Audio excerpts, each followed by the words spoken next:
परसों पहले जो तुम्हारे साथ किया था, अब तुम्हारे दोनों बेटों के साथ करूंगा। दोनों को रास्ते से हटा दूंगा। लेकिन थोड़ी उलझन है भाई, पहले जहान को जलाऊं या फिर बारान को? हैं? तुम्हारा क्या मशवरा है? तुम कह रहे हो दोनों को साथ जलाऊं? यानी एक तीर से दो शिकार करूं? भाई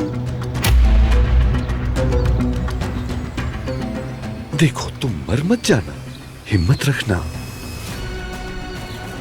कयामत कैसे बर्पा होती है, कैसे फना करती है, बारी बारी तुम्हारे बच्चों पर तबाही कैसे आती है, अपनी आंखों से देखना।